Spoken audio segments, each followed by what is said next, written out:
我是程育才，我是目前中国唯一的一位基楼雕刻大师。我认为我们的基楼刻画工艺代表着中国基楼刻画工艺已经达到了世界顶级水准。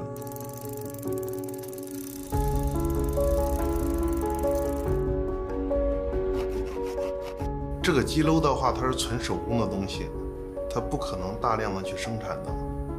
每一年生产多少件的话，我心里面是清清楚楚的。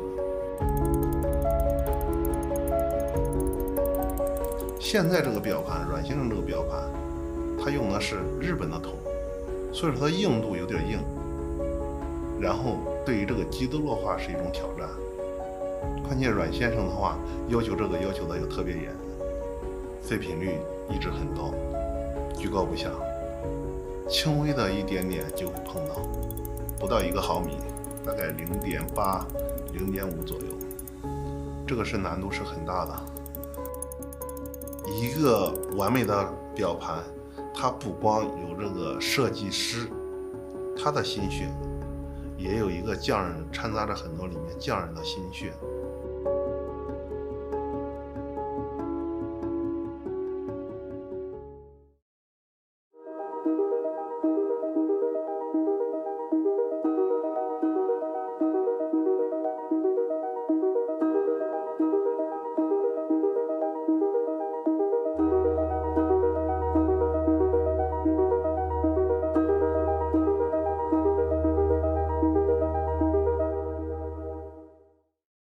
Welcome back to part 2 of House of Hours with Atelier Wen. Do thank Robin for your time today for doing part 2. I'm sure the viewers will be very happy to see what's going on. I just saw the cup you were using. You're at WeWork. Yeah, it's like it's the WeWork cup. So yeah, basically I've changed settings. It's different from my flat kitchen. Not working from home anymore because at some point it was getting very repetitive and not so productive, not so comfortable as well. I mean, Paris flats tend to be really small, so usually it's kind of crammed. So yeah, I decided to move to a WeWork close to my former office. So it's kind of same morning commute as before. Yeah. When you were drinking from the WeWork cup, I saw on your wrist you have the white rubber band. Yeah. Actually, it's funny. Wow. Okay. Because I haven't worn it for some time. Like those past few days and week, I was nearly exclusively wearing the gray dial with like metal strap. I guess it was a bit out of laziness because it was I have 3 protos with me. I mean, no, the French postal services lost one, so now I have 2 protos. They lost one. Yeah. They lost one. I needed to send one to media in the Netherlands. And I chose like the most expensive, fastest, most reliable option. And it cost me like exactly €100 to send from France to the Netherlands, which is really expensive. They managed to lose it. And now they are doing like a kind of investigation, but it has been going on for 2 or 3 weeks. So it's really annoying. And they are really slow. They have no idea what's happening. And I believe someone maybe has stolen it. Like when they say they lost watches, usually it's more like someone stole it because they thought it's of value. The person who stole it is a bit stupid because it's going to be really hard for him to sell it. I mean, it's super niche, so he's not going to be able, to go to like a pawn seller or like a regular watch seller being like, hey, but it's not Rolex. And then if he sells it on eBay or any kind of like open platforms where he may have some reach, then like it's written 000, so those are not meant to be for sale. So yeah. So this is Master Cheng in his cave, right? Yeah, in his cave workshop. Yeah, we shot that, like it took us like a really long time. We sent like a whole like camera crew, like complete camera crew over there. We had like hours and hours of materials, and eventually we edited it to like that like 1 minute and like 30-ish seconds. But right now we're working on actually like a more complete version of that video, which is gonna be like 5-7 minutes long, and which is really gonna be like the full in-depth story of Master Cheng. More like a kind of like small documentary. It's gonna be nice. It's being edited at the moment, so it's hopefully in like a week or 2. more like 2 than 1, but it's gonna be that. And it's really nice to be able to give credit to the person behind, you know, doing the dial. A lot of the times the masters, they don't get the credit that they deserve. I think it's really nice for what you guys are doing to, you know, give him the attention and let him know that he's part of the team. Yeah, I think you have 2 things. It's like, first of all, you have like this common industry practice that usually people who make the items are very rarely shown. So it's the brand who makes it. It's not the craftsman, it's not the watchmaker, it's not the artisan, it's usually the brand that's that. And then secondly, there's like something more specific to Cheng, which is that, I mean, we're not his first client, and never ever has he been acknowledged for his work. So it's actually the very first time that we're putting him in the light and in the front, which is cool, which is really nice. And of course, the second video. Yes. Honestly, when I saw it for the first time, I was like, wow, you know, very, very well done. Yeah, me too. You know, like when I wanted to do a video, I had no idea how much it costs to make a video. So the first people, like, they quoted me some sums, which were actually quite reasonable, but I was like, wow, that's a lot of money. Like, shit, you know, that's not nothing. And eventually we went with those guys that they were sort of like competitively priced compared to the others. I mean, roughly the same. Still, it was a lot. But when I saw it, I was like, oh yeah, I understand why it costs this much. I was like, yeah, that's really nice. You know? And especially with the background music, you know, it's perfect. Very, very well done. And I think they did a good job, especially with the gray dial. Like at the end, you know, like you really kind of see like the different shades that the dial can display. You see like how the blue hands interact with the whole. It's really nicely done for the gray dials, quite particularly. So I'm actually glad that I'm on. Of course, all 3 variations I really like, yeah. But I'm always a team gray. So for those who have bought a team gray, don't worry. It's a beautiful piece, especially with the blued hands. Very, very nice. Very, very nice. Yeah, and the gray one is also like the sort of like most exclusive one, because that's the one we sold the least at orders. And then like when we logged our regular production orders, we basically like used the proportions we got during the pre-order to like then like apply that to the larger one. So the one we ordered the least from is the Gradale. So that's gonna be the most like exclusive one or rarest one for sure. A little update. Perception sold out very quickly. Yeah. Was it Robin? I think it was like 16 hours, right? It was 16 hours exactly. You know, that was really a good surprise. And you know, it's like I tell people, yeah, we were actually surprised, and they're like, no, come on, like stop false modesty. But it's true, because our first series, the Porcelain Odyssey, even though like it's sold out and it got good reception, it took like roughly like a year and a half to sell everything. So that was kind of our benchmark. We knew we would sell quicker because the market is hotter now, because this kind of design is more in tune with what people want, but still like less than a day. That was a good surprise. Like I was more expecting something like a week to 2 weeks. So yeah, they definitely a good surprise. And I remember, you know, like the day we launched, thank God it was like bank holiday in France. So I just went to my office. I was alone there. It's nice to have big computer screens and so on. And I was like all day on the phone with Wilfred. And then the thing was like really addictive, because you would see the watches selling and you couldn't really get off it. And then I came back home, my girlfriend came back, and even in bed, I was like still looking at like the numbers, like what was happening. At some point she was, yeah, and at some point she was like, just like drop your phone and don't look at it. And it was so hard. Like I was really tempted, like, you know, to just get out of bed and like check my phone and see, okay, what's happening. But then when I woke up, like 1 hour before I woke up, like the last watch was sold, and yeah, then that was done.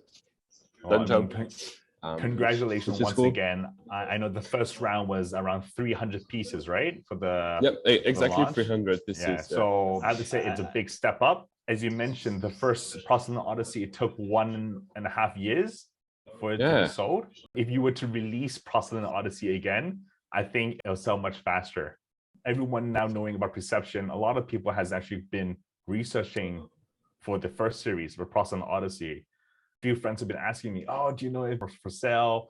Or if it's still available? I'm like, nah. I mean, it took me quite some time to find all 5 of them. Yeah. I mean, for you, it was also a long journey it was a journey. It was a journey. Yeah. But again, actually, it's funny that you say. I mean, it's quite accurate because now we receive more and more like requests and emails about Porcelain Odyssey, about people who may be interested in buying it. So yeah, maybe it would have sold quicker now, but still.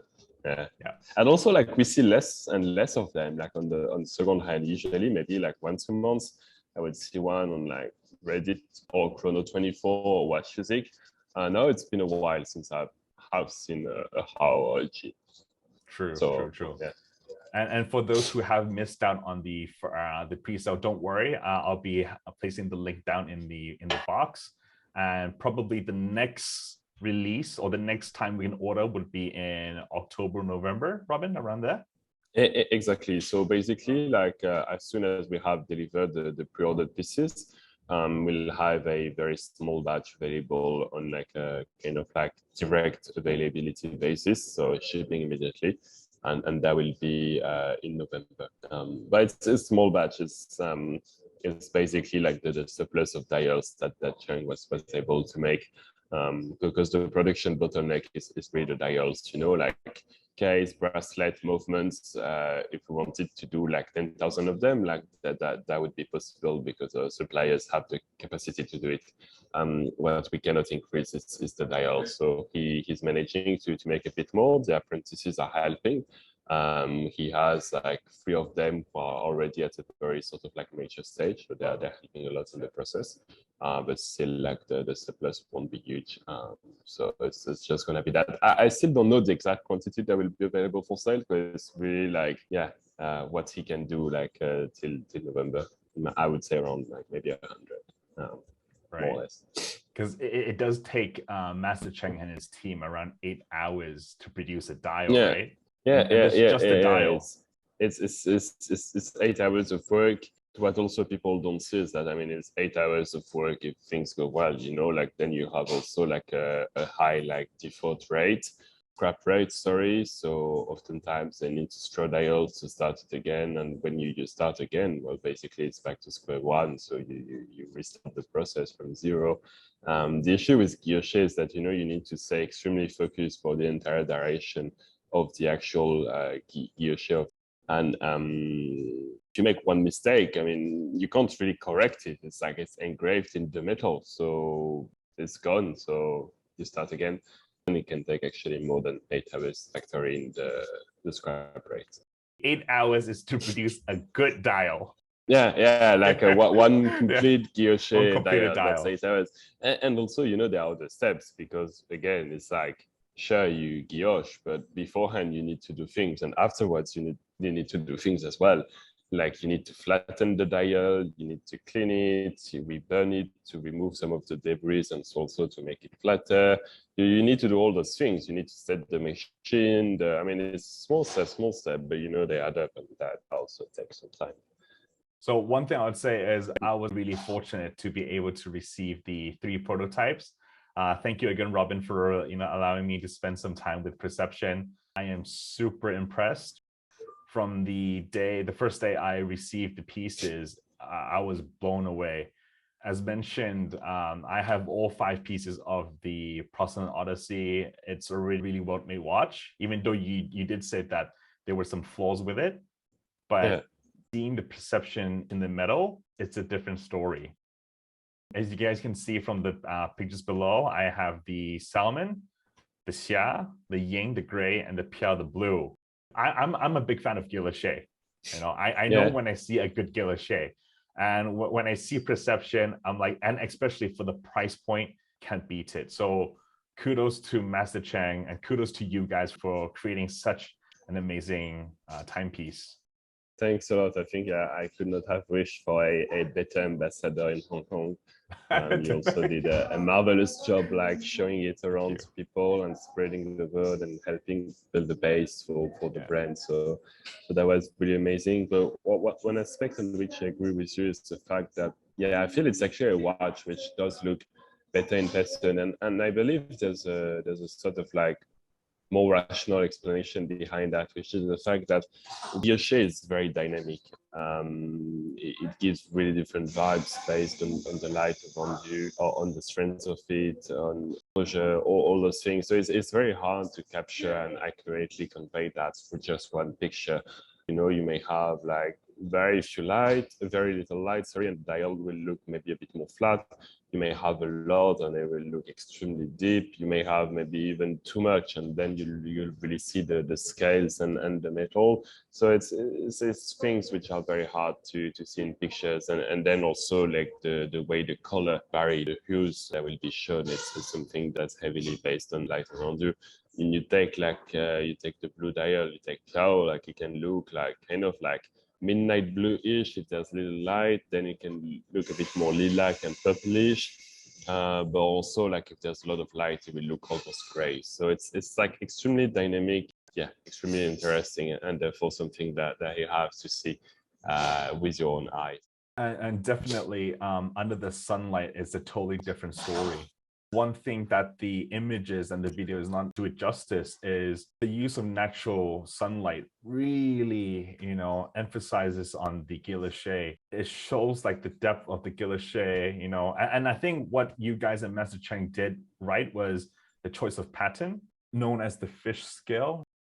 Yeah, it's known as fish scale. It's also known as like, I think like, it's a pattern which actually has been used by many brands. I mean, you only have like so many patterns because at the end of the day, like how ROS engines work, it's like it's the same principle. The execution may be different, but the principle is the same. So yeah, the reason we wanted to go for that pattern, and I think that there are like 3 reasons. The first one is that it's a kind of pattern like converges towards the center, so that really like contributes to creating that effect. The second one as well is also linked to the shape of the scales, which really also like contribute to the depth effect. Third one is that we believe it looks a bit like some of, like those Chinese like triangular tiles that you may find in like old building and temples. And we're like, okay, well, maybe there's a bit of resemblance there, and that can be kind of cool. So yeah, mainly those are the 3 reasons. I guess there's also a 4th last reason, which is that at the beginning we had a more complex pattern, which was actually a combination of 2 patterns. And then Cheng came to us and said, yeah, I mean, I can do that, but it's not going to be 8 hours per dial. It's going to be much, much longer. And therefore, it wasn't really like economically practical to go with such a pattern. And even himself was not like 100% confident successfully like make enough of those.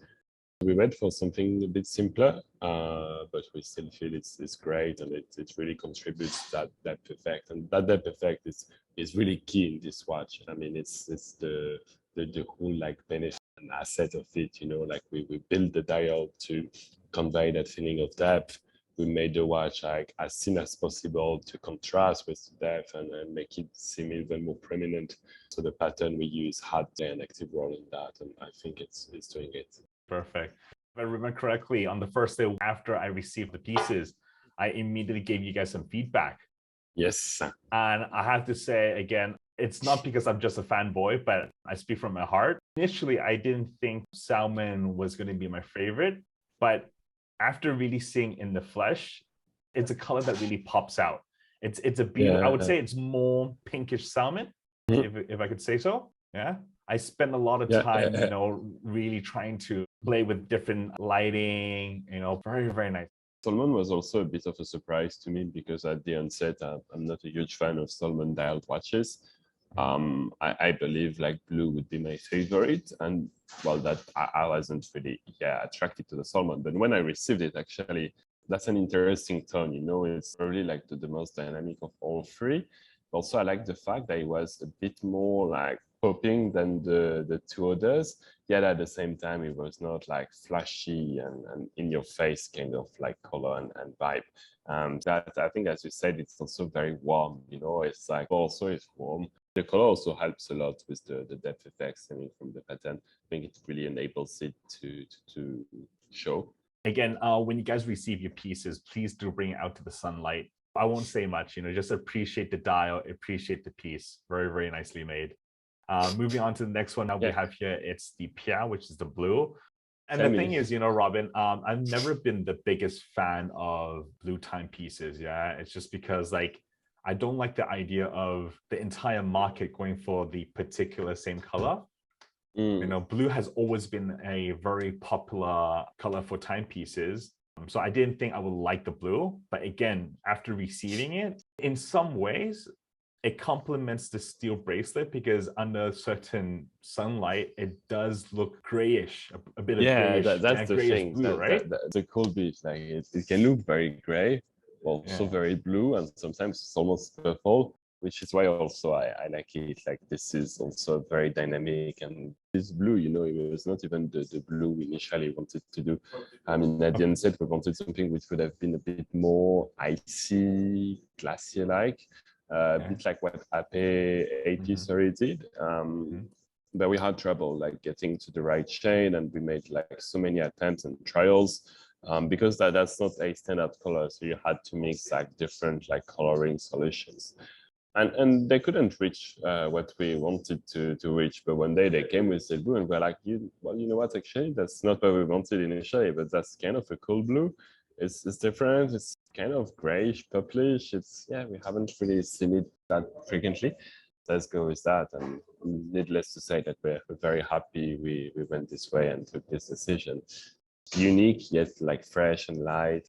If you look at the image in the middle, so even some might say it's blue, but you're right. It does give you a shade of gray as well as a bit of a purplish. Right? Yeah. So it's an extremely dynamic watch. I mean, and for the dial. So again, there's no right or wrong choices as to which color you've chosen. I think they're all nice. Obviously, the best would be to have all three of them. Yeah. But like some people did. Right? It's like some did. Yeah. But either way, they're all beautiful. But moving on to my favorite color will definitely be the gray. I don't know. I've always had something for gray timepieces. So this really spoke to me. And another perk about this would be the blued hands. This is the only one that has blued hands, right, Robin? Exactly. It's the only one. So if you look at the other ones, all white gold plated, the other ones, but this one is the only one with the heat blued hands. Why heat blued plans for just the gray? Because we felt like it would only work with the gray. Like, like many people ask us to do it with salmon, and I felt it was too heavy because like salmon, you already have a very strong dial, which is like, I mean, it's a shade that really pops, that really shows, that's really visible. So then if you have hands that are also like extra visible, I felt the overall would be too heavy and you would kind of lose the balance. So you needed something lighter with your hands. And that's where the white gold shade came handy. With blue, I guess it's a bit even easier and more straightforward to understand, like heat blued and blue dials that would have looked too blue and maybe legibility wouldn't have been extraordinary. But with gray, I don't know, gray and blue, like there's something that works really well together. Gray is maybe like the softest of all shades. I mean, it's definitely not monochromatic, as some people may believe it is not, but still it's it's a soft shade and adds something a bit stronger when it comes to the hands. And yeah, I love it, especially with the last photo. You can see the lume of the blue with the gray dial. A perfect combination. And of course, I did mention a lot of good things about the perception, but of course, when it comes good, there's also some errors, which I believe has been discussed and is currently being fixed. Yes. Right. Actually, like that's something that took like a very long time to fix because quite a bit of coverage around the range of perception. Just Watchfinder who also did a video, a lot of macros. And in the macros, it's true, you can see that the cutouts sometimes are not very clean. You can see that the canvas we left for the brand and the logo, like the machining around is not extremely clean. And yeah, and people told us it's rough. But then, like, I mean, I can also see it's rough, but you know, like actually pinpointing what exactly is the issue, where it's coming from, and how to solve it. That's something that took a while. It took us a month. We have an after-sales watchmaker in France who's a really, really good independent watchmaker. We worked with him. It took a really long time. We took plenty of shots with his microscope to really, really try to figure out what's causing this and how we can solve it. And actually, there's an inherent difficulty in the fact that, you know, Master Cheng, like what he does is like, it's craftsmanship, it's handwork. He only does guilloche, first of all, but then it's like a fully handmade job. However, our other suppliers are maybe a bit more industrial. They have CNC machines, they have like state-of-the-art equipment. There are big companies that can do volume, nice finish and everything, but still there are big companies. And the difficulty is how you move from one to the other and how you integrate all of them together, because they are like some kind of like junction points, like pivot points, and it's a bit hard. Let's integrate that. So, you know, like Cheng, he only does the guilloche, but then we need to send the guilloche dials to another supplier who will do like what we call dial finishing. And dial finishing in this case, it refers to two things. The first one is plating the dial. The second one is like printing Atelier Wen plus the brand. And then it's like, of course, you need to assemble dial, put the indexes, and its guy is not used to like fully handmade work at all. So it was really tough, and like it took us a long time. We had to find solutions that were acceptable for all of them. That took a month, but everything is being corrected as we speak. So it's really good that you guys are actually taking our feedback and actually making improvements on it, because I know a lot of the bigger brands, they thank us for the comment and that's it. That's one good thing about independent brands and micro brands is, I mean, yeah, it's good to get feedback. It's like you did our job basically. So it's good, like we gain some time that way. And at the end of the day, that's what prototypes are for. You know, it's like, I mean, prototypes are test watches to really see where it's like to find the defaults, drawbacks, the flows, and then improve when you deliver the actual real thing that people purchase. And I want to say it was only the prototypes that I received, and it was already so damn good. It was just the prototypes. I'm looking forward towards the final product. But yeah, moving on. These are just extremely minor problems, you know. I'm sure you guys are going to widen the bracelet to fill in the gaps. We've already done new molds. But it's like, and you know, all those small changes, actually it's a tiny change because you just want to widen one link. But actually, if you widen one link, you need to widen all the other links, because otherwise there will be a gap, and so you need to redo molds. So basically it's like actually it's a load of steps just to correct one small thing. And of course you pay for the molds because it's kind of your fault that you didn't see it. So you're going to be paying for like all those molds. It's going to take like more than a month to make the molds. It's definitely a great learning curve, eh?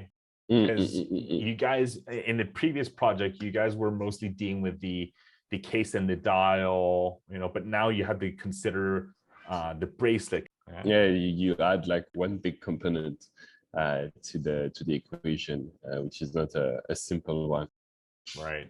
And of course, but another thing I have to say, Robin, is the bracelet that you guys made, extremely well done. May it be just for the prototype or whatnot, but I have to say, I love the chamfering on the side. You know, it's so smooth. I really like what you guys did with the lightly brushed finish. And of course, you guys didn't take any shortcuts. Instead of using a pin, you guys actually use screws. Attention to detail right there. Very, very good. Thank you. We're thinking about like maybe like precising the bracelets for the people. So I mean, the watches, like they will come with actually like a tool so that you can like perform the adjustment yourself, because it's a bit of like a tricky bracelet. At least you'll have the right tool, but we're even thinking about like asking people like what's their wrist size, what's their preferred kind of like fit. Do they want it tight or loose? And then like already like do the precising for those who want. I'm just trying to figure out like how to logistically do it in the most efficient way. But hopefully like in the months, like people will start hearing from me about like their resize, communicate that to the bracelet and asking the people. And that is what I call attention to detail. Thanks. And attention to services. Very, very well done, Robin. Very, very good. Thank Extremely you. Excited. Yeah, me too. Another thing is also the case bag. I think it's also really smart that you guys left the window for the case bag, because at least there's something to see. The movement, although being a Chinese movement, I don't think there's any problem, but the finishing is also very nice. At least there's something to see. Very good. I really do like the quick change. It is very quick, but I think there were a little bit of issue that I mentioned to you about the sharp edges. But I think that's being corrected as well. That was also corrected, and also something we changed is that like those quick release spring valves, they had like square tips, which we found out actually like easy to break. So we broke two ourselves, and they can also like damage a bit nails. So we changed them to like rounded heads, which are much better. So yeah, no more of those square tips. Perfect. And of course, another attention to detail would be the Atelier Wen in the bracelet as well. Another thing, Robin, I think one thing that the people that have seen the prototypes in person, we were very impressed with the clasps, the micro adjustment, a feature that is, you don't know how useful it is until you have it. Yeah, no, I mean, it's definitely like a life changer, like bracelet watch. And we know how it is, you know, in the summer. I mean, for you live like in a place where it's always summer almost. It's so hot and humid. Yeah, but it's like either it's too loose or you have it like fit well, and like when you're inside, when you have AC, when it's dry, it's good. But then as soon as you get out, it's like your wrist gets a tiny bit swollen, and then it's like it becomes so uncomfortable to the point that it can even hurt. You know, you have something way too tight around the wrist. Really changes it because okay, it gets tight, but you know what? Just like let's loosen it. We've actually like modified the design a little bit. I mean, it works the same, but we improved it a bit during production. So it's a bit more smooth. I mean, again, for the price that we are paying to get this much out of a piece is really amazing. Just for a quick recap, we have 904L stainless steel piece. It's a hand gillis shaped dial. You know, it's an integrated sports watch. You have a micro adjustment at the back. You know, what more can you ask for, man? Come on, right? Thank you. And of course, extremely thin, 9.4 around there. Exactly, 9.4, right? 9.4. Right. It's so comfortable on the wrist. I really like it because even though the piece itself is not heavy, but adding the bracelet together, everything feels right, very well balanced. Another thing that I'm really impressed with is the Lume. Because even though you did mention the HoH may not be as apparent, but in terms of the hands, the minute and the hour, it's really not that bad. It's very strong. So I don't know if you guys are upgrading that or not, but I am happy with what. We're also improving. It's a point where we're still like actually discussing should improve. Now we're just to the last details of fine tuning exactly like what went wrong and what's the next lume we're gonna be using. Hands will be maybe a tiny bit like more luminous, but what also I want to improve is the HoH pattern, because it's. I mean, I've seen examples of watches with like lume printing, which is even more fine than ours, so like thinner and slimmer, but still it's more luminous. So there's no reason we cannot achieve that. And at the onset, it was one of the concerns of the guy who does dial finish that, well, okay, you want the HoH pattern to be thin enough, so I won't be putting a lot of lume. It's not going to be glowing much. But then I've seen an example of those watches who managed to make it very slim, very thin, very crisp, and still it's glowing like a torch. So yeah, so we're still working on fine-tuning this. It will be fine-tuned because I'm not happy with how the HoH is. Okay, perfect. Looking forward to that. Nice glowing. Looking forward to that. And of course, you know, you can't go wrong with having all three of them. So Again, whatever color you've chosen is never a wrong choice. For those that wasn't lucky to get into the pre-sale, don't worry. The link will be below, and down in October, November, the other cell will be coming out again. So another few photographs that caught my attention was from Dave from Fratello. Oh yes, you know that's the reason why I'm wearing it on that white strap. Otherwise, I would have never done it. Right. The white strap was a bit our like unloved, unplanned child.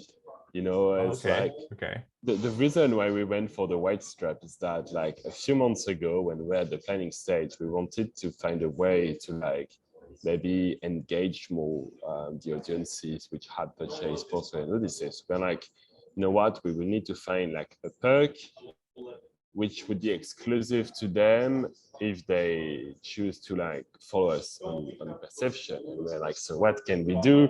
We're like, no, we're not going to do a discount because at the end of the day, that's not really value adding. So we wanted, you know, to give them something unique. And we had a lot of ideas. We're like, okay, we're going to do special engravings, but then it was complex. And then maybe people wouldn't want the special engravings. We thought about having like different watercolor. We thought about gold plating the lion at the back, but also like, I mean, there were issues with everything. And then we're like, oh, you know what? We can just make like a strap color, like a different one that wouldn't be available for sale and that we would just give to those customers who have already bought a porcelain Odyssey, whether from us or from anyone else, like, who wouldn't care. But then at the end of the day, we were like, oh, it's a bit late. So we shelved the idea, but we still had made those prototypes for the white straps. So yeah, so we had them, but me, I was not wearing them. I had 5 of them at home. And I was like, oh no, I mean, not my thing.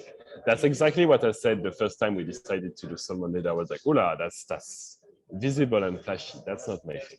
But then I saw the fiction. I was like, oh, you know what? It's actually really cool. Like with the blue dial added summer, it's fitting well. So I tried, and now the blue dial is only on the white strap. So yeah, kudos to Dave for this great idea of pairing the two of them, and for the great pictures too. When I received the prototypes, I unfortunately do not have the rubber straps, so I don't know how it feels. But from the images taken by Dave, they look amazing. The white on the blue and the blue on the blue. It's really cool. And people also seem to like it. You know, like the other day I was meeting like people from like a French watch forum. They were all attracted to that combo. They were like, oh yeah, it's very summery, you know, like you're chilling in the summer. You have some kind of like loose white linen pants, some very loose shirts as well, and you wear that. Let's have a closer look at the rubber strap. Yeah, okay. So the rubber straps, they're made of FKM rubber, which is really cool because it means that it is like remains very flexible under like a wide range of temperature, from like very low to very high. It's completely hypoallergenic. It doesn't attract dust. It doesn't get dirty. It has a nice texture feeling. I mean, for the lack of better words, like when you touch it, it feels good. It's not like a, you know, a cheap silicone band. So it's quite nice. And they come up with like with that buckle, which was a pain to design and to manufacture, which is our logo made into a deployant buckle. In the protos, actually, it's weird, but the straps we made as prototypes, they are comically long, like way too long. And with Wilfried, we were wondering, you know, like, how come, like, what went into our head? Why did we order like such long straps?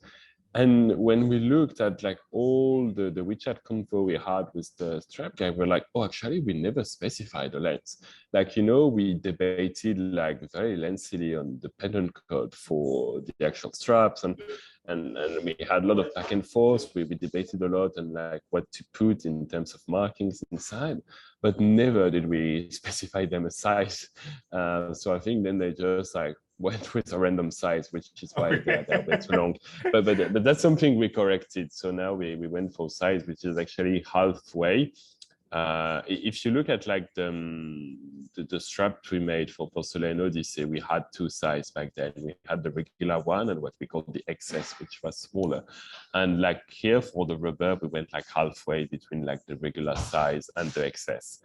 So it should really fit like wide, like variety of. So right now, so there's 2 sizes to choose from for the rubber Oh strap? no, there's only one size.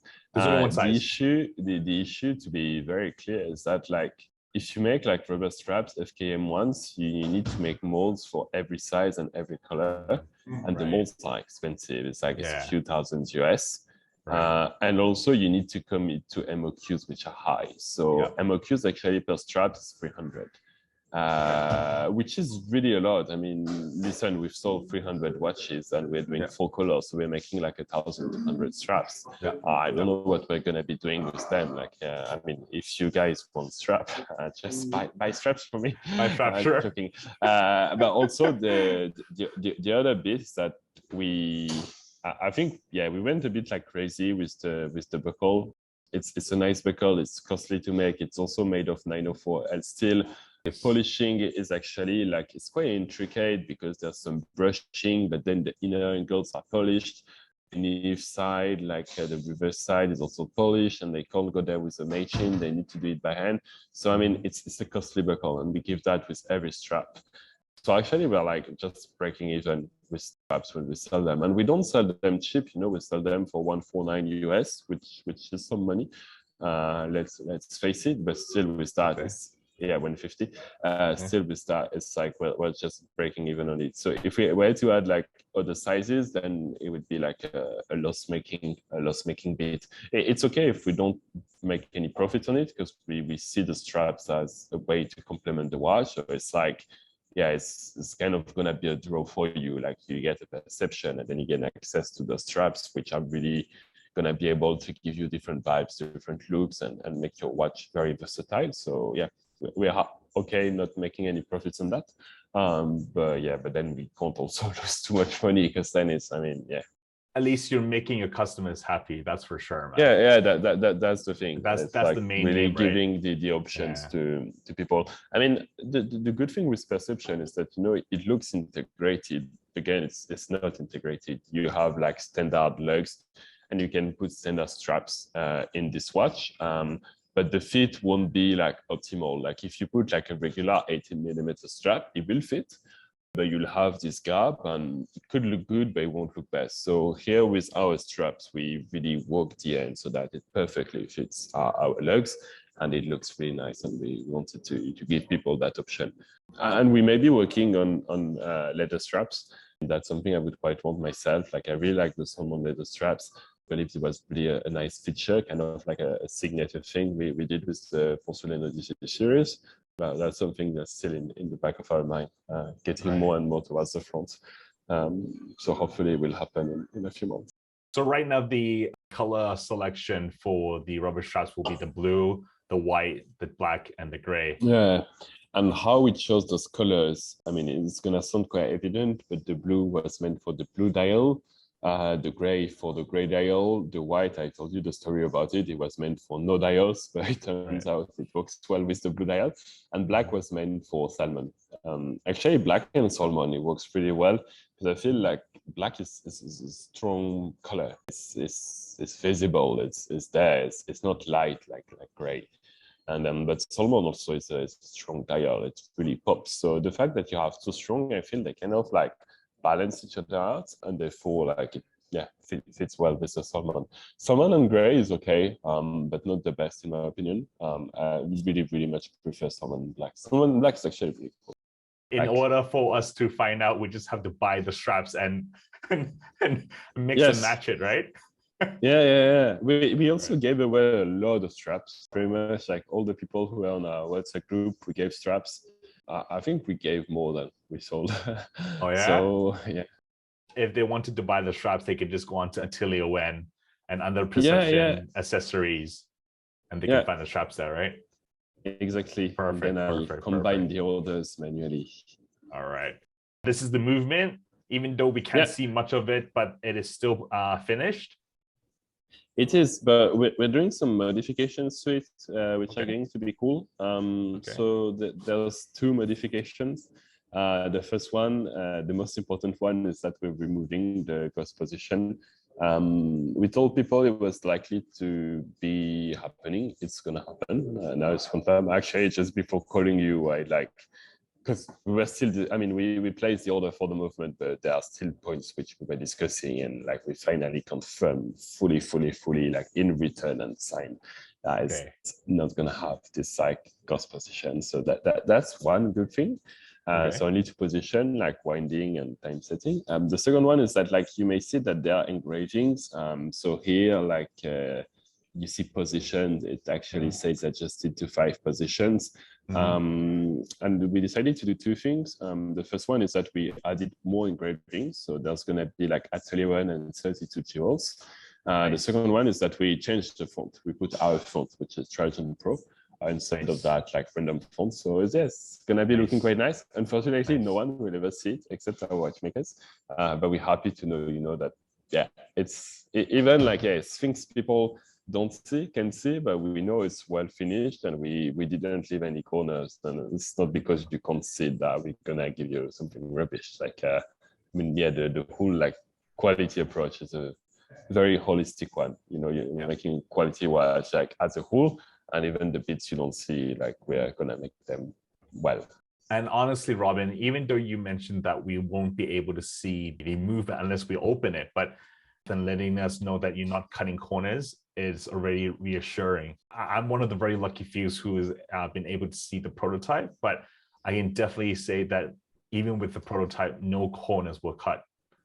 You guys take everything very seriously. And that's one thing I do like about Atelier Wen. Why I have been rooting for you guys is, even though it's a really small team of you and Wilfred, but what you guys have been doing is a different league.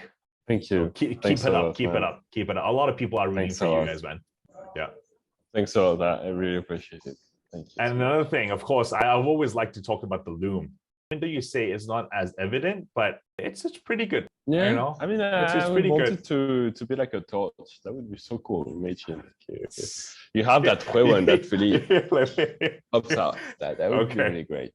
All right. I don't know. I'm like, it's one of my personal battles. Everything will be completed and all set to go by the delivery date, right? Because right now, if I'm not mistaken, the delivery date has been pushed back a little bit. By a month. So at the beginning it was meant to be October. Now it's November. So let's say like so far so good. Now things are like moving according to plan. Touching wood, crossing fingers, and having because we hired a team of consultants, like 3 local manufacturing consultants in mainland China, to really like oversee production and ensure that things are finished on time and that the quality levels are respected. Because before that's the job we would do ourselves. Wilfried and I, we lived in Hong Kong for roughly 2 years. The company is also registered in Hong Kong. We had our office in Hong Kong, and we would often go to mainland China to really like visit the factories and see what's happening. And whenever we had delays or issues or difficulties, being there physically was really the key to solving those issues. Unfortunately, this is not possible anymore due to the sanitary situations. It's very hard to enter the country. And as such, we really cannot go. I would really want to go. I would really want to meet Master Cheng. I would, especially because also we changed some of the supplier case guys, different one, bracelet guys, also like a completely different one. I don't know. I would just want to meet them, see them, like visit. It's always fascinating. And usually, from my interactions with them, they're like genuinely nice people. So, I would be very happy to see them, but I haven't had the chance yet. But yeah, in order to really make sure that still things are running smoothly, we decided to hire that consultancy who are on the ground for us and who are going to the factories on our behalf and making sure things are done well and on time. So hopefully, November, nothing is going to move from now on, and things are going to be completely on time. So it looks like there will be some changes, with the piece, right? So it is safe to say the people who have purchased the pre-sale for the price has a good deal? Yeah, they did, because the pre-sale price was like 2,088, like 2,100. The beginning, we wanted to have a retail at like $2,588. But you guys are not cutting corners. You know, you would rather give the best to what you guys can do for, right? So there is a little bit of price change. Yeah, because it's like, I mean, as I told you, you know, when we spent this month looking at improvements, it was not only the dials which we looked to improve, it was really every component. We had 30 pages of like improvements. It's a lot. I mean, of course, there are the explanations in the 30 pages, so they are not like 1,000 improvements, but still there's a lot of improvements, which means that the cost of each individual component has increased. We had to redo molds, we had to hire those consultants. I mean, they usually work for like Fortune 500 companies, like we're like the smallest client, and they're expensive. They are really expensive.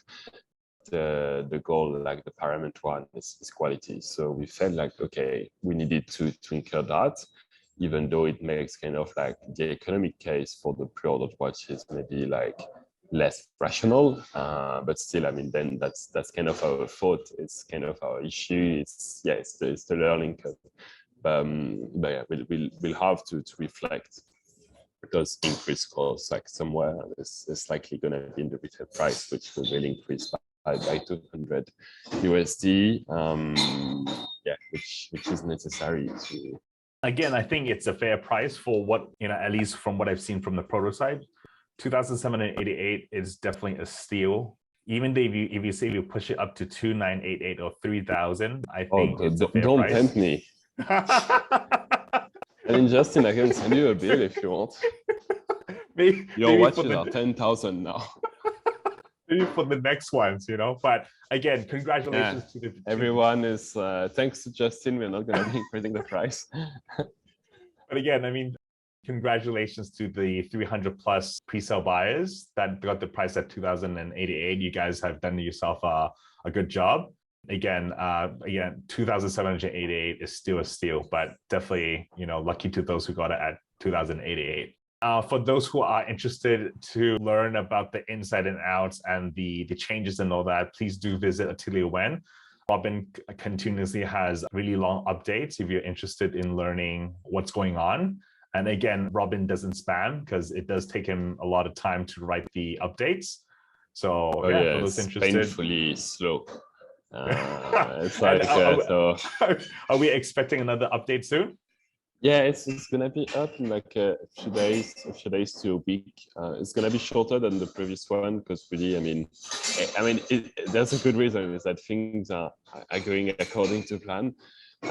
So yeah, I'll mainly talk about like some upgrades which I haven't talked about yet in the previous update, but it's gonna be a bit shorter. But yeah, I should be up in like 4 days to a week. I'm currently writing it. I still have a bit to cover.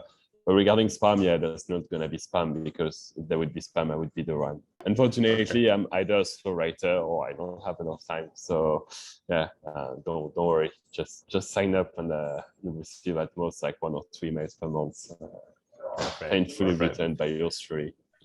And I think last time we had the part 1 was a few months ago. Yeah, it was in April or March. It was in April, March, around there. Yeah. So I think after that they happened to have a Singapore meetup. Yes.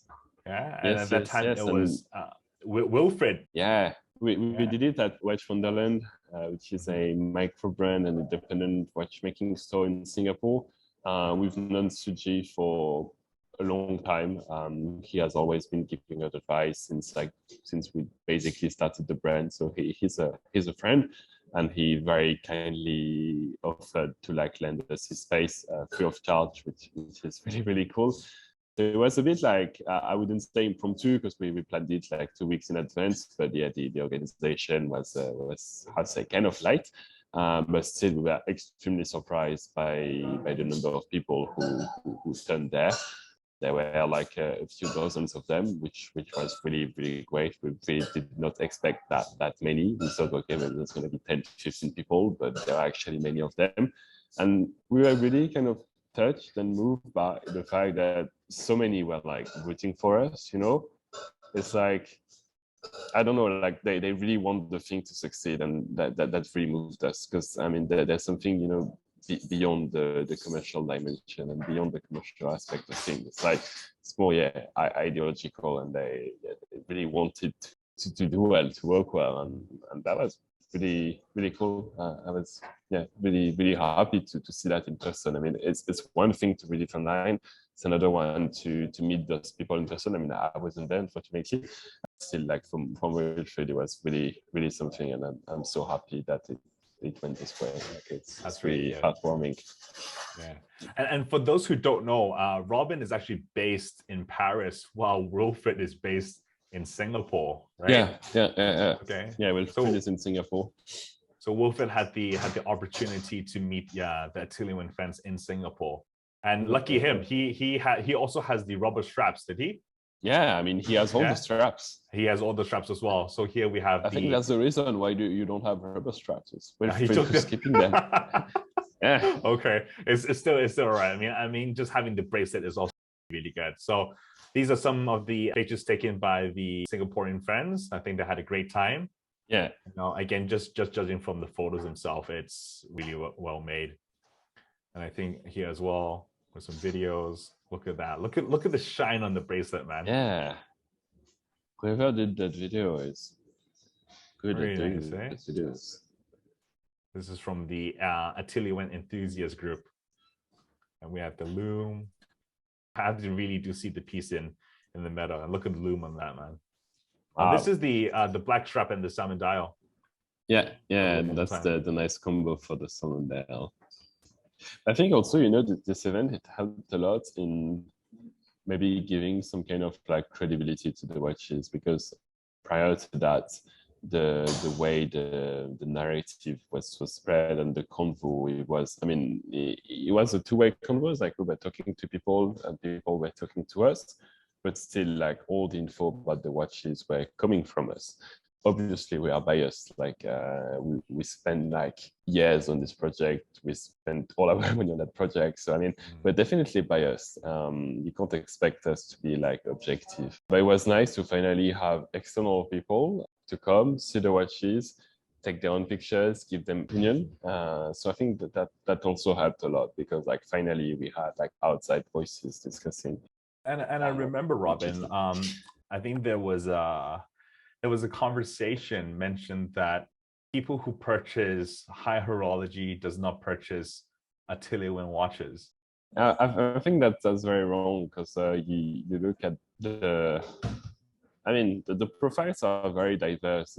It's actually the people who purchase Atelier Wen is a very diverse crowd, like from geography, occupations, collection levels, collection goals. It's funny because our number one markets, the USA, number two is Singapore, Hong Kong, and then France, and then like a bunch of other European countries. So you see it's very spreaded. It's like there's a lot in North America, a lot in Europe, a lot in Asia. But yeah, what I want to say is the profile of people who purchase our watches is very diverse, but we see that amongst them there are many very legit collectors, including you as well, who like are like people in like who like high horology, who have high horology pieces, and I think that's good, because it shows that the watches we're producing maybe are like interesting enough to interest those people who into like very serious and quality watchmaking. So for us that's good. And I was surprised, there were even people who had like Richard Mille and very high-end and expensive AP, and yeah, it shows that what you're doing like it's not like just some kind of like basic, or like it's interesting enough to interest them. So for me, that was a really kind of like good seal of approval. The fact that we had like very, very legit collectors interested in what we do. Honestly, you should just buy what you like. Yeah. If you like it, just buy it. Exactly. And like, you have interesting watches at all price points. You have cool like below 100 watches and cool of a million watches.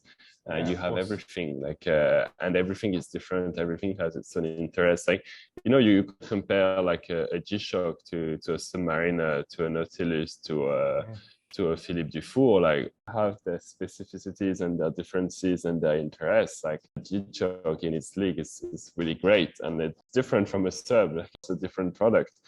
And likewise, the sub is very different from the Dufour, and each of them in their own leagues, they are great. It's like you have interesting pieces, interesting watches in all categories. And I think like real collectors, that's something that they can see and they can find interest in everything. And even personally, you know, if I look at my collections, I mean, I have watches which costed me like $10, like some vintage Chinese watches, which I really love wearing.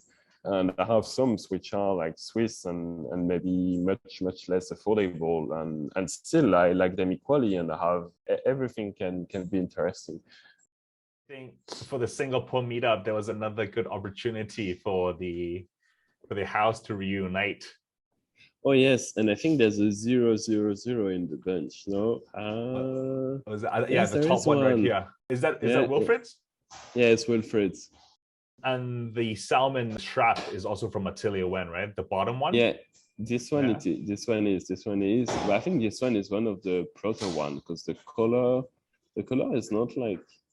Sorry, this is the one. This is the one that Wilfred has, right, with the salmon strap. Yes. Yeah. I also have a proto, but mine is in Hong Kong because at some point, like I broke it. I mean, I stupidly let it fall.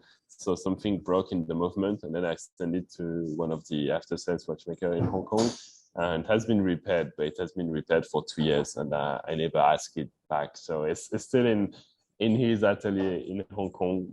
Yeah, I should ask it back. Yeah. Okay. Oh, I'll go pick it up for you. No worries. No. Maybe. All right. So 2 weeks after the Singapore meetup, I was very fortunate to be able to host the Hong Kong meetup together with my buddy Johnny, K11 and Musi. Surprisingly good turnout, a lot of which are high horology purchases. You know, they came with the APs, with the Rolexes, with, you know, whatever. But we were there for one reason, and it was for you guys. Okay? Thank you. Because I never believed the fact that you have to be loyal to one brand. As a person who is passionate about horology and timepieces and all, we should give one a chance. You know, not just because your price range is in the hundreds of thousands, it's considered good. Definitely not. For those who have not seen the pieces in the metal, the Atelier Perception, you really should, or go find one if your friend has one. For 2,788, you really can't get anything for that kind of price. Thank you. Over here, I was showing off the pieces with different lighting, nicely done. Everyone had a good time. We tried both male and female, different walks of life. But yeah, everyone just had a great time. I wish I could have come as well. It's very sad for me because I've been to none of those meetups. Pictures like, oh, what's happening? How is it? What's the feedback? What's the reaction? I haven't been to any. Hopefully that, like, you know, when we deliver the pre-ordered pieces and we're close to like launching a small retail batch we'll have, like we want to hold events again in Singapore, in Hong Kong, and hopefully one in North America, also in Paris, because I'm in Paris. But North America would be interesting, maybe like New York or another like key American city. But in this like situation, I will try to come to at least like one of them, like hopefully Hong Kong. Yeah. Robin, even though you said that you weren't there at the meetups, but judging from the results from the sales, do you think the meetup did help out, like especially for Hong Kong? Because I mean, it definitely helped out. Like I mean, for us, I wouldn't say it was a revelation because we had a hunch and felt that those kind of like events help a lot. And you know, it's funny because I mean, in addition of Atelier Wen, I was also working in a private equity fund. I recently stopped, so now I can just focus fully on my watches. But beforehand, I was also working there, and it was a fund which invested a lot in like premium consumer goods and services. And our sort of like one of the things we pursued were like phygital business.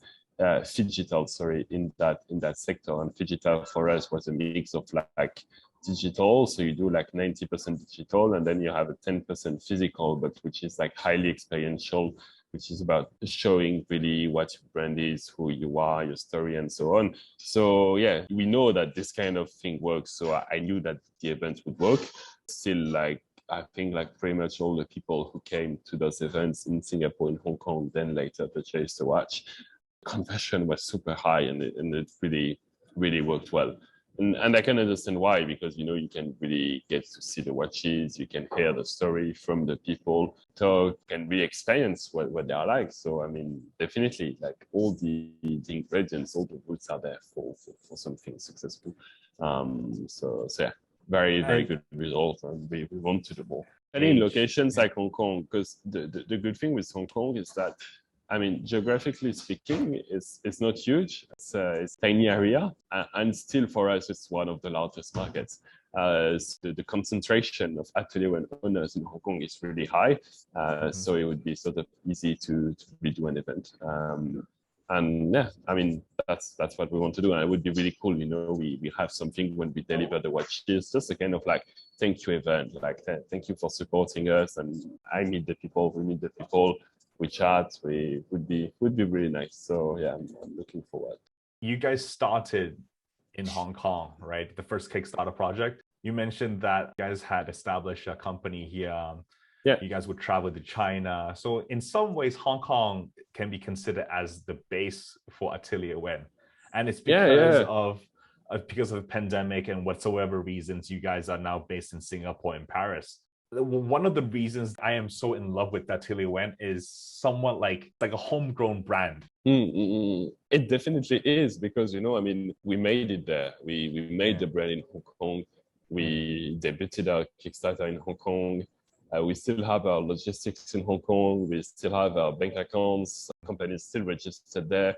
I mean, still Hong Kong is still like nerve core of the brand. It's a brand based in Hong Kong. So yeah, it's from Hong Kong. And it's really funny because a lot of people has been asking, like, yo, Justin, are you related to the brand? Like, do you have shares in it? And this, no, I mean, first of all, thank you guys so much. Like, when you guys post photos on Instagram and you would tag House of Hours, I'm really honored as well. We're not affiliated with Atelier Wen. We don't have shares in whatsoever, but I admire both Wilfred and Robin. I think what you guys are doing, especially one in Paris and one in Singapore, being able to create the piece, it's a story, and it's definitely a brand to be reckoned with. There is endless opportunity and potential for Atelier Wen. And again, we did mention that your first project was back in 2018. You guys took 3 or 4 years off. Well, to us, we thought you were not doing anything. Now we understand from part 1 and now with part 2 is that even though you guys have not been releasing a watch in 3 or 4 years, but you guys are still passionately developing something. You guys just want to do it for the better, but just quietly. And all of a sudden, slowly through Instagram, you're giving us updates, and now you come out with a banger. For me, it's really exciting to see what's the next step for Atelier Wen. All right, so after the Hong Kong meetup, I happened to travel to the Middle East for work. I was able to meet up with several collectors in Dubai. First of all, I have 3 Horology, who belongs to the EWC, which is the Emirate Watch Club. Really, really nice guy. This was the first time for them seeing an Atelier Wen. And to my surprise, they have not heard of an Atelier Wen before. Maybe because it may not be as popular or whatnot, but definitely with perception, it has created some voice or attention over there. And another thing that what they really liked was the Porcelain Odyssey. I've been hearing a lot of feedbacks, you know, people saying that they have something, another form of attention for Porcelain Odyssey. So I don't know, Robin, if you guys happen to do like a reissue, the Porcelain Odyssey is definitely not reissue, but we'll have something dressy at some point coming up again. All right. That's good. That's not good. porcelain, but you'll see. Not porcelain. Something nice. Something else. Yeah. And on the very same day, because I think I spent around 2 or 3 hours with 3 Horology. So, and I arrived on that day. All right. So wow. I already met with the first collector, and after that I had like a half an hour break, and I met up with a watch ape. And we spent another 3 hours, watch a really nice guy who's based in Abu Dhabi. He drove like an hour plus, or an hour and a half plus to Dubai to meet me. So for my Dubai trip, I brought the Ying, the gray, and the Xia, because I believe at that time the Piao, the blue, was sent to Taiwan. Yes. Yes. Is it still in Taiwan? And then, of course, brought the, I had to bring one of the Porcelain Odyssey. And I think one of the better representation would be the G, because it's also one of my favorite. Again, for those who have not seen a Porcelain Odyssey, the G and the White HoH was Atelier Wen's very first project back in 2018. And for you guys to produce a porcelain dial for the first project, it's amazing. And especially the G was like, it was so complex to do. Like definitely the G was like the biggest hassle we made, because the porcelain we were doing was like zirconium oxide porcelain, and the way it was done is rather easy. You have a kind of like mix, you put it in a mold, and then you put that mold in the oven, it cooks, and then tada, you have a dial. For the dials of the HoH, straightforward, it's a white dial, and actually like the whole of HoH, the whole dial is printed. So it's like you have that white porcelain base, and then you print like the markings and everything. But for G, it was a different story, because G you have two elements of complexity. The first one is the fact that you have applied indexes, and for those applied indexes, you actually need to have tiny holes where you'd be like fixing the indexes, first of all, and secondly, G is blue. So you need to come up with that blue color, and it's not painted, it's actually blue porcelain. If you were to break it in two inside, it would be blue as well. How we got that blue color is like we were adding a pigment when the porcelain was cooking to the mix, and then the pigment would spread, and basically it would be blue. The big issue, however, is that with all the tiny holes, and how we kept the holes, that we put needles in the mold, so that way like the thing would cook around the needle, and then you remove the needle and you have the tiny holes. However, those needles, they were making like the pigment not spread evenly, which meant that then you had like tiny black dots, like on some areas of the dial. And for us, it was not acceptable. For the guy who were making the dial, for him it was okay, but for us it was not. So we had like a reject rate which was close to 90%. We threw off most of the dials we made. And for us, it was not that much of an issue, because we said we'd only pay for the good dials. So the guy was making, throwing. But at some point, we were having delay, and too much delay, and every batch you would make, that would take some time, but then every batch would turn out like with those like tiny black dots. So it was not possible. So at the end, we came with a solution which was really complex, which is that we removed all the tiny needles all in all, so that the pigment would spread well. But then to make the holes, we are doing the holes with laser. And the big issue is that, like, it's like zirconium oxide porcelain, so it's extremely hard, but it's also a material which can break. So, it's hard, it's almost impossible to break. But if you apply the right amount of force, which is tremendous, it's gonna break. So then, like, to make the hole with the laser, it was very hard, because if you don't put too much strength in the laser, too much intensity, nothing is gonna happen. This thing is like, it's basically diamond. No hole is gonna happen. If, however, the laser is too strong, the dial is going to break. So they had to fine tune and find the exact right strength, which would make a hole without breaking the thing. And it was like a marvel of complexity. Those blue dials were true pain. And in hindsight, we'll never do again like blue porcelain dials. But we're not gonna be remaking those. It was such a hassle, such a source of stress. Like, really, it was incredibly hard. But I have to say, Robin, you guys paid off, man. It's one of the nicest blue dials timepiece that I've seen. Again, as you mentioned, this is the first timepiece that you guys have launched, and it's already at this standard. I think it's really something. But yeah, again, thank you. Kudos to you guys. So after spending like another 3 hours with Watch Ape, I was really tired already. So I had to say, I had to give myself another break. Okay, so a few days later, I was extremely fortunate to be able to meet with Timeholic, who is the founder of EWC, Emirates Watch Club. And one thing he did mention is he really did like the piece. And I think you guys have been in contact. Yeah, well. Yeah. So hopefully, I don't know, something in the future, whatever. Hopefully. Okay. Yep. And another thing is I also spent a few good hours with Horology Nut, Alex Rose, extremely nice guy.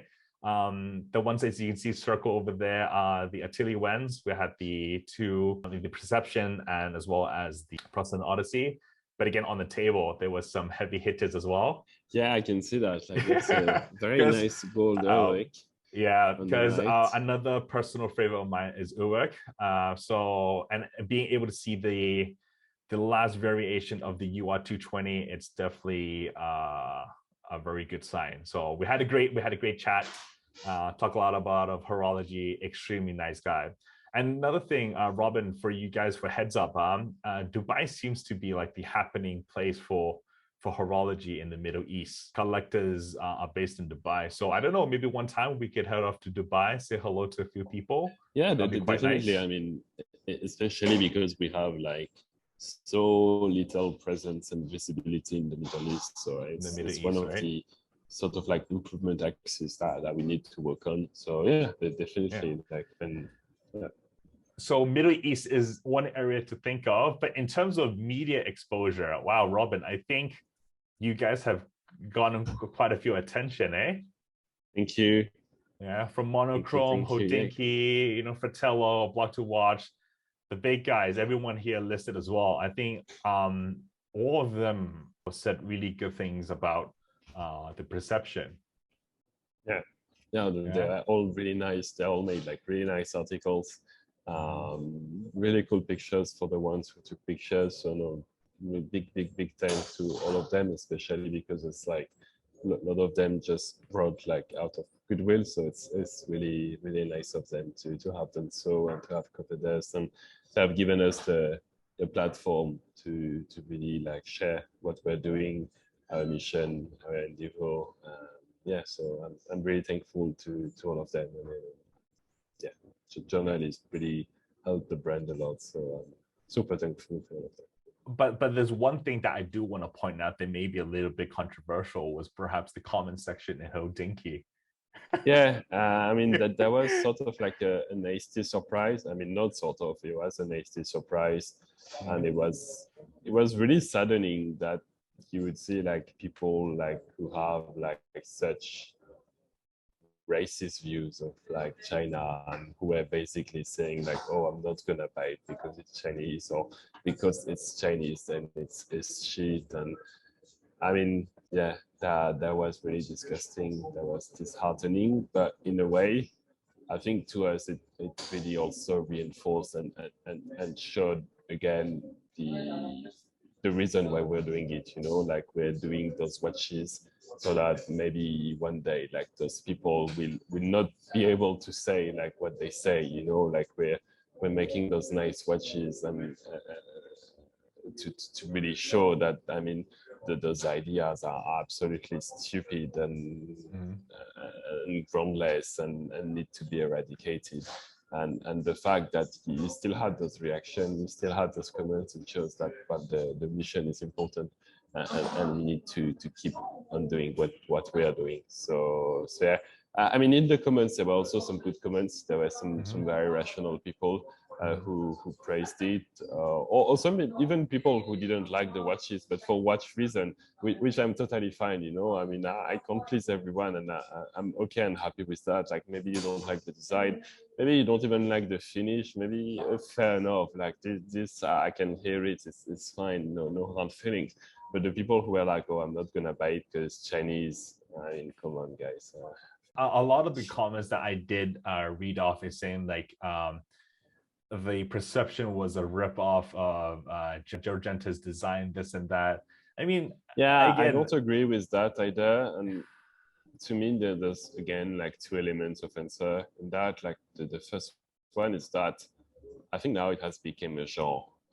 It's not just Gerald Genta design. It's like it's like the steel sport chic bracelet watches, and we're not the only ones to do them. You know, there's plenty of brands. There's HoH who release. There's Longer. There's everyone who release like their take on the thing. And unfortunately, what I saw is that, you know, like when, like, for instance, Longer released theirs, I mean, people are praising it and I go, that's great, blah, blah, blah, blah, blah. But for us, well, it's a Chinese ripoff. Like, I mean, it's, why are we a Chinese ripoff? Like, just because the brand is Chinese, you know, it doesn't sound right. It doesn't hold. It doesn't make sense as well. So, so that's yeah, not something that I liked at all. And I think we need to realize that today this is a genre of watch, in the same way that you have like diving watches or dressy watches or pilot watches or and so on and so forth. The second thing that I want to point out is that, like, people call that Genta design. I think it's maybe also a bit inaccurate, because it's just like 70s design. You look at watches made in the 70s, so many had those kind of like angular, sharp angle designs. It's not just Genta. Genta was a very famous designer who managed like to keep his name alive till I mean, the name is still alive till this day. He designed some very famous watches like the Nautilus, the Royal the Cradle locomotive, and so on. But he was not the only one doing those kind of designs. This was the design of the 70s, and the 70s in watches are becoming trendy again. I mean, they are trendy again. So yeah. Those are, I mean, there's, I mean, for the haters or the people that did not like the perception just basing off the image, I would say give it a chance, because even though you may not like you may not like perception, but in terms of the finishing for that price, there's no deny that there's nothing like it on the market, really. You know, as I mentioned again, I don't mean to be long-winded, but 904L steel bracelet watch, micro adjustment, a hand guilloche piece. Where can you find it for 2788? You let me know, and I will be interested to purchase one. Okay, but I don't think you can. All right, I am interested in value pieces, you know. So perception is definitely a piece that you should check out. And moving on, we also have De GRIFF, Atelier De GRIFF. Oh yeah, that's one of the videos I really enjoy doing.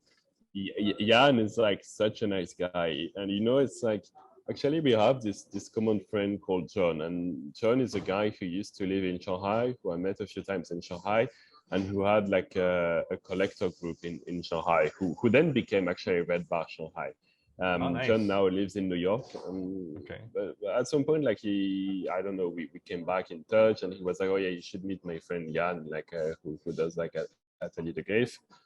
So I went to Brussels to see him. I remember I took like very early train from Paris to Brussels, but he was like such a nice guy. Like we had like really nice food. We had beers. I think I was a bit tipsy when I did that video, but it was really nice. Like I don't know, when I went there, I had like not a lot of expectations. Like I was really happy to go to Brussels, but I had no idea what would happen. But definitely was a pleasant surprise. Like Jan was super nice, super knowledgeable, like and the way he did his video was also extremely pro, which I like. And then he introduced me to the people of Prosper in Brussels, which is like a large watch store with a really cool concept, with a willingness also to do like sort of like younger stuff, like integrate like younger and small brands. So it was also really nice to have a chat with them. So yeah, actually I really enjoyed like this impromptu trip to Brussels and meeting Jan. I'm actually going back to Brussels like in 2 weeks, because Jan is doing an event there, so I'll be going there to the event. Yeah, that's really good. Well, I mean, I'm sure we all had a great time watching the videos as well. So thank you to Jan, you know, to allow Atelier Wen exposure to go furthermore. That's really, really nice. And I think, of course, other than Jan from Atelier De GRIFF, we also had the famous talking hands from the Watchfinder. Yeah, that was so nice to agree to do a video on Earth, especially when we're like nobodies.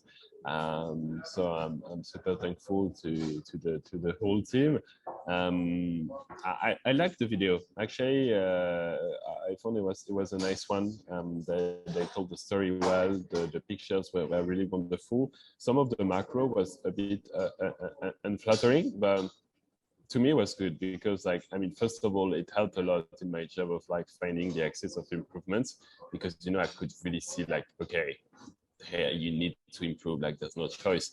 And you could even see there's a hair on the dial, and I was like, it cannot happen, like there cannot be a hair on my dial. So it acted both as like it helped me like find out like what needed to improve, but also I wouldn't say a wake-up call, because we know we need to be qualitative, but kind of like, yeah, like a sign that, okay, you really need to be mindful of quality, like, and of all those like tiny details. So for that, I also like this video. Right. Yeah, I mean, we also very nicely presented video, so kudos to them too, to Watchfinder. Yeah. And of course, last but not least, from what I found was with Weiko from Revolution. Yeah. So I actually, like, my sister lives in Singapore. She studies and does internship in Singapore. So I went to visit her a few weeks after the launch. And I had met Wei before. We met in Singapore, in Geneva, sorry. So yeah, I went also to meet him in Singapore, and we shot that video that there's a bear, which is kind of like, is that from Boris? Yeah, it's the Oris bear. And I'm some god, it looks like he's hugging me, so it's odd. But besides that, I had a fabulous time with Weiko. Like, actually, he has his own bar in the office, which is really cool. So we just shot that video, and then we had Aperol spritz. It was like 5 straight, so good time to be drinking. But no, I had a fabulous time. We met a few times, went for dinner. So it was, I mean, the hospitality from his side was also really great. So that was super cool. It was also nice to meet his associate, Jeremiah. We had like really great convo. So yeah, I had a great time with Revolution. Yeah, really nice people, very stellar people. That's really good, man. That's it's really good to be seeing, because I'm sure for the first generations of the the first series, when we wanted to look for media on the Poste and Odyssey, there wasn't really too much, because when I there was not much video. There's not too many, right? Like, yeah, there was like a lot of written stuff, but video there was maybe one from Watchbox. That's pretty much it. Yeah, so I think one of the main reasons why I'm doing this sit down with you is because I do want to let people know, that even though you don't have the timepiece with you, but you should be able to understand like the background, being able to sit down with the co-founder, Robin, yourself, understand who you're buying from. At least for me, when you purchase a piece, is not because it looks nice or whatever, but for me, it's more because of the story behind it. That's one of the biggest motivations for me to purchase my pieces nowadays, is the interaction. I don't want to buy just because I can buy it, but I want to buy it because I understand it. And it just happens that you guys are producing things that I really do like. So thanks a lot. Really good. Thank you so much. So just before we finish off and all, are there any other production updates or any updates from Atelier Wen you want to let us know, Robin? Other production updates? Let me think. No, it's going according to plan. Like, so everything's okay? All good? Everything is okay. I told you about the movement upgrades, which is what I'm going to be writing about in the next update that's going to be uploaded in a few days. Right. But yeah, otherwise, no, everything is okay. We also like improved a bit, like the mechanism of the micro adjust and the bracelet. That's gonna also be covered in the update. Otherwise, what are the updates? Yeah, we're doing something nice, which is that, like, so we send those newsletter like once a month about production updates, but we're also launching a new series of newsletters also once a month. And it's more about like, because like after the launch, we had like so many people sign up to our newsletter. We realized like many of those people, they maybe don't really know us that well. So we're doing a kind of like design deep dive on like the different like design aspects of perception. But this time, instead of like us telling the story, we asked the designers and the manufacturers to tell us like their side of view. So hopefully it's going to be providing like an interesting view, because of course, like, you know, when you're making the watch, you see things differently than when you're in our shoes. So the designers like came back to us with like what they thought when they were designing that, like what was their thinking, why they decided to do this and not that, which is very fresh and interesting. And also like the different suppliers like are currently coming back to us about like also like what they thought about making these watches, like what was painful for them, what was hard, what they found interesting, what they liked. I mean, it's interesting to get their view as well. So yeah, so we'll be launching that newsletter too. Hopefully in like a week or two, the first episode will be out. It's gonna be very short. We're having like pictures being taken in Singapore at the moment to illustrate all the points. So yeah, so it's gonna be quite cool. And the last bit, which we are working on, I mean, besides the new products, I think new products like yeah, it's exciting, but we'll be telling more about this at some later stage. What we're working on at the moment is, I don't know how to qualify it, but you know, we realized that it's true that people know very little about, you know, Chinese watchmaking. I mean, outside of China, they know very little of Chinese watchmaking. And one of the reasons for this is that there's not a lot of information. Information is not very free, it's not readily accessible. You don't have this kind of like high quality English sources about like the Chinese watch industry. So we are launching this kind of like very small scale watch media, which is going to be focusing solely on like the Chinese watch industry, and which is going to be in English. It's extremely small scale. So we aim to publish like one article per month, but it's going to be extremely in-depth and very high quality. So it's going to be 3,000 words plus articles, really going like to the core of things, explaining what's happening, what's the narratives, interviewing the key people, taking high quality pictures. A benchmark for us is what a Collective Man is doing with their articles. You know, it's very, very high quality articles, very nicely done, nicely written, nice pictures, like things that you want to read. So yeah, we'll be launching that in like, let's say the 2 months to come.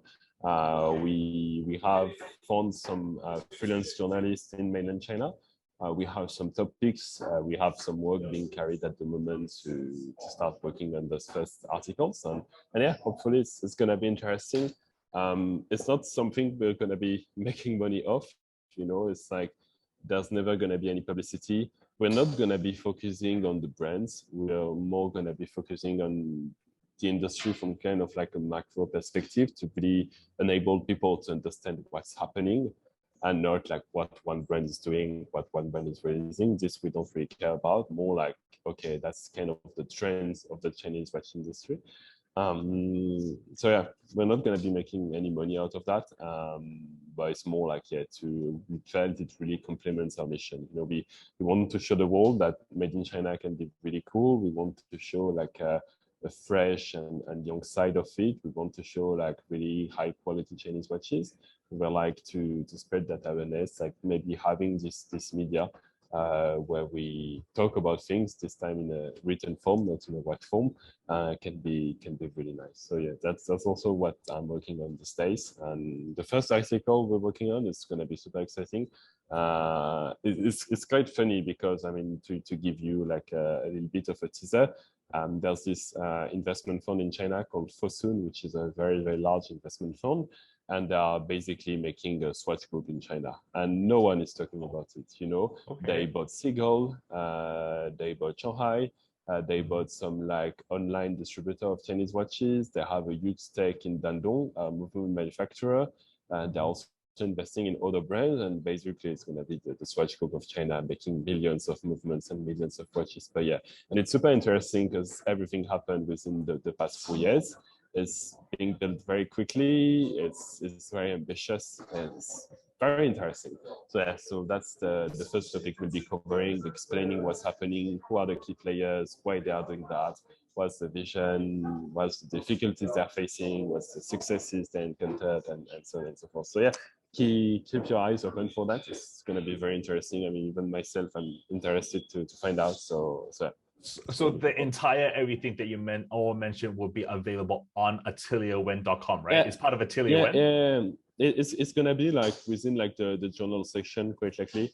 Okay. We'll be like doing like a makeover of the website. Like it's gonna start early July. It's gonna take 2-3 months. Maybe it's gonna be within a separate section of the website. Maybe just within the journal. I'm not sure yet. But the work on those articles has started. So yeah. And I don't know if people like it, maybe like once a year or twice a year, we'll like kind of like agglomerate all the articles and print them and make a kind of like nice book. Could be interesting. That's it. So if they wanted more information, of course, obviously log on to atelierwen.com as well as follow you guys on Instagram, right? And all the information will be there, readily available. Yes. And all the updates, you guys can remember to sign up for the newsletter, do pay attention to the journal, follow them on Instagram, and purchase the watches on atelierwen.com. Yep, exactly. And just before that, Robin, again, thank you so much for your time today. I think it has been a fruitful an hour plus or an hour and a half, but definitely, as I mentioned, Atelier Wen is a brand to be reckoned with. This is just the very beginning, because I think from our own conversations, you guys have a lot of things planned up. So I'm sure everyone is should be looking forward to that. But for right now, perception is still the main thing. Let's focus on completing the pre-orders and the next few batches. Yeah, that's the priority. Yeah, that's the priority right now. And then for the future, maybe we'll come back in a few months' time. We'll have another talk, and we'll see where Atelier Wen is going. Yeah. Sounds good. Sounds excellent. All right. Well, anyway, Robin, thank you so much for your time. Well, thank you so much, Justin, as usual, for everything. I'll let you get back to your journals. Yes. Yeah, finishing the journals. Please. All right, man. Take care. I'll talk to you again soon. Take care. You too. Bye-bye. Thank you. Bye, everyone. Bye, Justin. Thank you, everyone. Bye-bye. Thanks.